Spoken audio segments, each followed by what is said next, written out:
গতকাল মার্কিন president Donald ট্রাম্পের ট্রুথ সোশ্যালের একটি পোস্ট নিয়ে ভালো বিতর্ক সৃষ্টি হয়েছে। সেখানে তিনি বলেন যে ইরানের নৌ সেনা বিমান বাহিনী সব কিছু ধ্বংস হয়ে গেছে এবং ইরানের উপর যার সারমর্ম হচ্ছে যে সম্পূর্ণ কর্তৃত্ব প্রতিষ্ঠা করা গেছে। এবং ফাইনালি তিনি যে শব্দটা বলেন, সবচেয়ে গুরুত্বপূর্ণ বিষয় হলো তাদের দীর্ঘদিনের নেতারা আর আমাদের মাঝে নেই, সমস্ত প্রশংসা আল্লাহ। অর্থাৎ তিনি তাদের দীর্ঘদিনের নেতাদের এলিমিনেট করতে সক্ষম হয়েছেন, ধ্বংস করতে সক্ষম হয়েছেন, হত্যা করতে সক্ষম হয়েছেন, এবং এজন্য তিনি বলছেন যে সকল প্রশংসা আল্লাহ। এখন বিশ্ব রাজনীতির প্রেক্ষাপটে এর কারণে অদ্ভুত এক দ্বৈত চরিত্র প্রকাশ পায়। একটা হচ্ছে যে একদিকে যুদ্ধের আগুন, অন্যদিকে ধর্মীয় ভাষার ব্যবহার।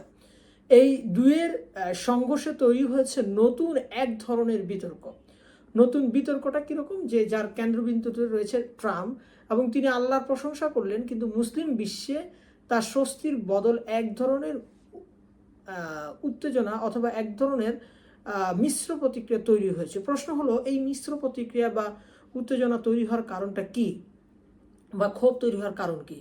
এই প্রশ্ন খুঁজতে হলে আমাদের শুধুমাত্র সোশ্যাল মিডিয়ার যে পোস্ট সেটা অ্যানালাইসিস করলে হবে না, আমাদের বৃহত্তর রাজনৈতিক প্রেক্ষাপটের দিকে তাকাতে হবে, যেখানে হচ্ছে ইসরায়েলের সাথে ইরানের যুদ্ধ, এবং সেখানে হচ্ছে ট্রাম্পের সংযুক্ত হওয়া এবং হরমুজ প্রণালী বন্ধ হওয়া, এবং এই হরমুজ প্রণালী ওপেন করার জন্য অবশেষে দক্ষিণ এশিয়ায় পাকিস্তানের মতো একটি দেশের সহযোগিতার মাধ্যমে সেটা করা। এই বিষয়গুলোকে বিশ্লেষণ করতে হবে, কারণ মধ্যপ্রাচ্যে আমরা দেখেছি যে ইরান এবং আমেরিকার যে দ্বন্দ্ব, এটা কিন্তু খুব যে বেশি অনেক আগের তা কিন্তু না, এটা সবসময় রয়েছে, অনেক আগ থেকেই রয়েছে, খুব বেশি আগ থেকেই বলা যাবে।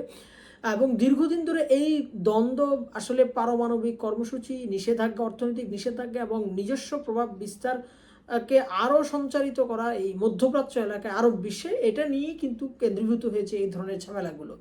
এই উত্তেজনক আরেকটি গুরুত্বপূর্ণ বিষয় হলো ইসরায়েল এবং লেবানন। লেবাননে যে সক্রিয় হিজবুল্লাহ গোষ্ঠী রয়েছে, তারা দীর্ঘদিন ধরে ইরানের মিত্র হিসেবে কাজ করছে, এবং সময়ে সময়ে তারা কিন্তু ইসরায়েলের উপরও আক্রমণ করছে, আবার ইসরায়েল ও লেবাননের হিজবুল্লাহদের উপরও আক্রমণ করছে। এখন এই ইসরায়েলের এই সংঘাতটা কিন্তু যে লেবাননের যে সংঘাত তার সাথেও কিন্তু প্রভাবিত, যেটা আমরা যুদ্ধ বিরতির প্রথম পর্যায়ে আলোচনা শুনেছি। অন্যদিকে ইসরায়েল কিন্তু সবসময় নিজেকে একটি নিরাপত্তাহীন রাষ্ট্র হিসেবে মনে করে, এবং সে অন্যকে নিজস্ব সীমা কিন্তু তার কনস্টিটিউশন নির্ধারণ নেয়, দেশের সীমা, ভৌগোলিক সীমা, ফলে সে তার পরিসীমা বাড়াতে সবসময় সুযোগের অপেক্ষায় থাকে। ফলে এখানে ছোট খাটো যুদ্ধ সবসময় লেগেই থাকে। এই প্রেক্ষাপটে ট্রাম্পের একটা বক্তব্য আসে, তিনি ইরানকে একদিকে হুমকি দেন, অন্যদিকে বলেন যে প্রেইজড বি টু আল্লাহ। এই দ্বৈততা সমাজে একটা অস্বস্তিকর, মানে আন্তর্জাতিক সমাজে একটা অস্বস্তিকর নয়, এটা একটা আপত্তিকর বিষয় হয়ে দাঁড়ায়। কারণ যুদ্ধের ভাষা আর ধর্মীয় প্রশংসা, এই দুইয়ের মিশ্রণে এক ধরনের সংঘর্ষ তৈরি হয়। এই সংঘর্ষ তৈরি হওয়ার কারণ মানুষ মনে করে যে, যদি মুসলমানদের দৃষ্টিভঙ্গি থেকে বলা হয়, তাহলে তারা মনে করে যে মুসলিমদের কাছে আল্লাহ হচ্ছে একটা ভাষাগত প্রকাশ, এটা একটা আধ্যাত্মিক প্রকাশ এবং ধর্মীয় অনুভূতির অংশ। যখন কোনো রাজনৈতিক নেতা এই শব্দটি ব্যবহার করেন, তখন তার প্রেক্ষাপটটা অত্যন্ত গুরুত্বপূর্ণ হয়ে ওঠে। এখন ট্রাম্পের ক্ষেত্রে যে বার্তা, সেটা কিন্তু হুমকি এবং আক্রমণাত্মক, ফলে আন্তরিক ধর্মীয় অনুভূতির প্রকাশ বিশেষ নয়, এবং বরং এটা একটা কৌশলগত কারণ হতে পারে, অন্যান্য যারা বিশ্লেষক তারা বলছেন। আবার এমনও হতে পারে যেটা বিদ্রুপাত্মক। এটা প্রথম বিষয়। দ্বিতীয় বিষয় যেটা হতে পারে যে, ট্রাম্পের পূর্ববর্তী বক্তব্য এবং নীতিগুলো কিন্তু মুসলমানদের স্বার্থের সাথে ইতিবাচক নয়। যেমন তিনি কিন্তু প্রথম মুসলিমদের ভ্রমণ নিষেধাজ্ঞা শুরু করেন মার্কিন প্রেসিডেন্ট হিসেবে, এবং তার মুখে আল্লাহ নাম শোনার পর মুসলমানদের প্রতি তার যে একটা ভালো মনোভাব, সেটা আসলে বিশ্বাস করতে একটু কষ্টকর হয়ে যায়। এবং আমরা জানি যে রাজনীতিতে ভাষা কিন্তু একটি শক্তিশালী অস্ত্র, এবং এই শক্তিশালী অস্ত্রকে কিভাবে ব্যবহার করে তা কিন্তু নির্ভর করে যে প্রেক্ষাপটের উপর, সামাজিক প্রেক্ষাপটের উপর, রাজনৈতিক প্রেক্ষাপটের উপর, যুদ্ধ অবস্থায় যুদ্ধের প্রেক্ষাপটের উপর। বিশেষ করে যখন এই মুহূর্তে ইরান যুক্তরাষ্ট্রের উত্তেজনা চলছে, ইসরায়েল লেবানন সংঘর্ষ চলছে, এই আঞ্চলিক অস্থিরতার মধ্যে এই ধরনের বক্তব্য যদি কেউ মনে করে যে এটা আসলে বিদ্রুপাত্মক, তবে তা আরও আগুন ছড়াতে পারে।